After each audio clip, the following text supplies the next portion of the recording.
मायका ससुराल एक समान। शादी होने के बाद लड़कियों का मायके वालों की मदद करना ससुराल वालों को पसंद नहीं आता।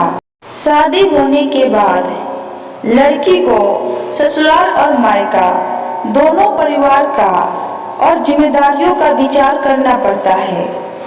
सोनल का रिश्ता तय हुआ और घर की बड़ी बेटी होने के कारण वह अच्छी पढ़ाई करके नौकरी कर रही थी। घर में वही सबसे बड़ी होने के कारण मायके की जिम्मेदारी भी उसी की थी। भाई था उसका, लेकिन काफी छोटा था अभी। उसके माँ बाप के लिए इतने बच्चों की पढ़ाई और घर चलाना मतलब आसान नहीं था। उसके पिताजी प्राइवेट जॉब करते थे और माँ भी घरों के काम करके जितना हो सके उतना काम करके अपने घर की मदद करती थी। सोनल की शादी तय करने का वक्त आया। तब उसके दो बहनें और भाई पढ़ाई कर रहे थे। उसकी शादी नीलेश के साथ तय हुई। तभी उसने साफ साफ बताया था कि शादी होने के बाद भी मुझे मायके की थोड़ी आर्थिक मदद करनी पड़ेगी। छोटे भाइयों की पढ़ाई होनी अभी बाकी है और पिताजी भी बहुत बीमार रहते हैं। उनका भी हॉस्पिटल और दवाइयों का खर्चा करना इतना आसान बात नहीं थी। सोनल थी तब तक माँ पिताजी को टेंशन नहीं था। वह मन से करती थी। सब कुछ उसे पता था हालातों के बारे में। उसके भाई बहन अपने पैरों पर खड़े हो जाएं और उनकी पढ़ाई भी हो जाए तो सारी समस्या खत्म हो जाएगी। पर तब तक मुझे भी मदद करनी चाहिए, इसलिए वह जिम्मेदारी निभा रही थी। सोनल ने शादी के पहले ही नीलेश और उसके परिवार के लोगों से यह बात क्लियर कर दी थी।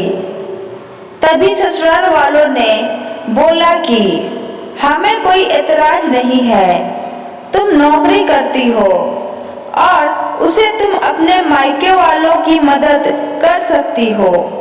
नीलेश ने तो बोला कि सोनल, मैं भी तुम्हारे साथ हूँ, तुम नौकरी करके मायके वालों की मदद कर सकती हो। मेरी तरफ से भी कोई एतराज नहीं है।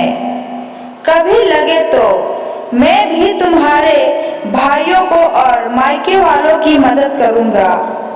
यह मेरा भी तो कर्तव्य है। हमारे दोनों फैमिली शादी के बाद मेरे लिए समान होगी। ऐसे में दोनों परिवार की जिम्मेदारी निभाना मेरा भी होगा। तुम टेंशन मत लो। नीलेश के ये बोल सोनल को बहुत अच्छे लगे। मेरे होने वाले पति की सोच कितनी अच्छी है, कितना सोचते हैं मेरे मायके के लोगों के लिए। वह भावुक हो गई उसके विचार सुनकर। थोड़े दिनों बाद उनकी सगाई हो गई। सोनल के मायके वालों ने सोनल की शादी सभी की उपस्थिति में की। हमारी बेटी को इतना अच्छा जीवन साथी मिला, यह देखकर सोनल के पिताजी खुश हो गए। सोनल ने शादी के पहले ही घर वालों को नीलेश के विचार बता दिए थे। उस वजह से घर वालों को लगता था कि सोनल नीलेश के साथ सुखी संसार कर सकती है। उसके ससुराल वाले भी अच्छे हैं। शादी होने के बाद सोनल घर और नौकरी की जिम्मेदारी अच्छे से निभा रही थी। इतना ही नहीं, नीलेश के आ जाने वाले मेहमान का भी आदर सम्मान अच्छे से करती थी। हर एक जिम्मेदारी वह अच्छे से निभा रही थी। ससुराल और मायका दोनों फैमिली को वह समान ही मानती थी। ससुराल के लोगों को तो उसने अपना बना लिया था। सब अच्छा चल रहा था, पर नया नया ही सब अच्छा था। बाद में उनका असली रूप, नीलेश और उसके घर वालों का स्वभाव सोनल के सामने आया। वो कहावत है ना, हाथी के दांत खाने के अलग और दिखाने के अलग होते हैं, ऐसे लोग थे वह। सोनल ससुराल वालों को भी पैसा देती थी, बचत भी करती थी, खर्चा भी करती थी। उसे भी समझ जाता था अपना ही घर है यह। उसे सभी बातों की और जिम्मेदारियों का एहसास था, इसलिए खुद पर पैसा खर्चा नहीं करती थी। ससुराल और खुद का सब करके वह थोड़ी मदद अपने भाइयों के लिए करती थी। उनकी पढ़ाई चालू थी।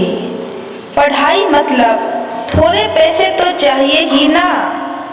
पर यह नीलेश को भी पसंद नहीं था और उसके मायके वालों को सोनल मदद करती थी, इसलिए नीलेश चिल्लाता था। यह वही आदमी था जिसने खुद ने शादी से पहले बोला कि वक्त आने पर मैं भी मदद करूंगा। उसकी मदद की अपेक्षा सोनल को नहीं थी।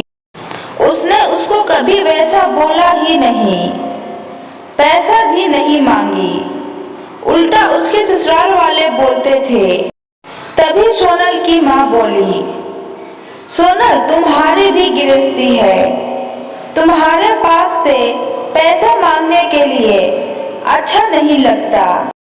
पर परिस्थिति ही वैसी आ गई थी। उसकी माँ को बहुत बुरा लगता था। उसकी बहन पार्ट टाइम जॉब करने की शुरुआत की, इसलिए अब उसका अपने मायके वालों को पैसा देना सास को बिल्कुल पसंद नहीं था। वह तो सभी को बताती थी कि सोनल जॉब करती है, सभी पैसे मायके में देती है। ऐसी आधी सच बातें सोनल को अच्छा नहीं लगता था, पर करे भी तो क्या। उसे भी पता था कि अपने मायके की परिस्थिति ठीक नहीं है। थोड़ी बहुत मदद की तो क्या हुआ, मुझे कहाँ जिंदगी भर मदद करनी है भला। आज ना तो कल भाई की पढ़ाई पूरी होकर तो वह अच्छी नौकरी करेगा, माँ बाप की जिम्मेदारी अच्छे से निभाएगा और बहनें तो अपने ससुराल चली जाएंगी। ऐसा सोनल उसके मन को समझा रही थी। वह किसी भी प्रकार की नेगेटिव बातों का भी विचार न करते हुए सिर्फ दोनों फैमिली का भला चाहती थी। इतना ही नहीं, सोनल नीलेश के माता पिता का हॉस्पिटल और मेडिसिन का खर्चा भी उठाती थी। नीलेश तो कभी पूछता भी नहीं था, सब सोनल ही देखती थी। उसे हमेशा उसकी सास बोलती थी, किया तो क्या हुआ, वह उसका कर्तव्य है। पर ऐसे नहीं बोलती थी कि मायके की मदद करना भी एक कर्तव्य है। यह मात्र भूल गई थी। दोनों साइड का विचार वो करती ही नहीं थी। कई दिनों बाद सोनल के पिताजी उसको छोड़कर चले गए, तब भी वह हारी नहीं, सब मैनेज कर रही थी। सोनल मायके वालों की मदद अभी भी करती है। यह सब पता चला तब नीलेश ने उसे बहुत डांटा, सास ससुर ने भी डांट लगाई। तभी सोनल साथ न रह पाई। वह भी पढ़ी हुई और नौकरी करने वाली लड़की थी, नीलेश से ज्यादा कमाने वाली। दोनों परिवार की आर्थिक समस्या वह संभालती थी। उस दिन उसे भी उनके बोलने का गुस्सा आया। सोनल बोली, अगर लड़की ने ससुराल की मदद की तो चलेगा और मायके की मदद की तो वह क्या नहीं चलेगा? ऐसा क्यों? हमारे मायके वाले हमें मदद मत करो ऐसा बोलते हैं, क्योंकि वह मेरे गृहस्थी का विचार करते हैं। मैं मदद करती हूँ मेरे फैमिली के लिए और मेरे भाइयों के लिए। मेरी जिम्मेदारी है और मैं निभा रही हूँ। इसमें क्या गलत कर रही हूँ भला? जिस माता पिता ने मुझे इतना कष्ट करके पढ़ाया, बड़ा किया, आज मैं उनकी वजह से ही इतनी बड़ी पोस्ट पर हूँ, अच्छा खासा कमा रही हूँ, तो मायके में जरूरत होने पर थोड़े दिनों में आर्थिक मदद की तो क्या हुआ? और हाँ, मैं आपका भी सब करती हूँ। हमारी गृहस्थी और भविष्य इसका विचार करके बजट भी जमा कर रही हूँ। यह सब बातें सोनल की सुनकर उसके ससुराल वाले उसे कुछ भी नहीं बोल पाए। कुछ दिनों बाद मैं सोनल की सास बहुत बीमार हुई। उनकी बेटी उनको पैसा चाहिए थे तो खुद ने आधे पैसे भरने के लिए तैयार हुई। तब सोनल बोली, दीदी हम दोनों है ना, नीलेश और मैं देखते हैं पैसों का, आप चिंता मत करो। नहीं भाभी, मेरा भी कर्तव्य है। माँ है वो मेरी। माँ बाप के लिए लड़का और लड़की दोनों ही समान होते हैं। दोनों को साथ में बड़ा करते हैं। पढ़ाई नौकरी उनकी ही वजह से पूरी होती है। तो ऐसे वक्त में मायके में लड़की ने मदद की तो क्या हो गया? मैं भी जॉब करती हूँ, मेरी भी सेविंग है। अर्थात सोनल भी ऐसे ही विचारों की थी। अपनी बहन की बातें सुनकर नीलेश और उसके माँ बाप का सिर शर्म से झुक गया। वह बोली, शादी होने के बाद भी मायका लड़की के लिए पराया नहीं होता है। लड़की ने कभी तो मायके का भी जिम्मेदारी ली या अपने माँ बाप के लिए कुछ किया तो कुछ बिगड़ नहीं जाता। यही बात सोनल कितने दिनों से बोल रही थी। तभी उसके साथ को यह बात अच्छी नहीं लगती थी। यह बात बेटी ने बोली और उसने की हुई मदद, यह सब देखकर हमने सोनल के साथ अच्छा बर्ताव नहीं किया। उससे उसकी सास को पछतावा होने लगा। नीलेश को भी बहुत बुरा लगा।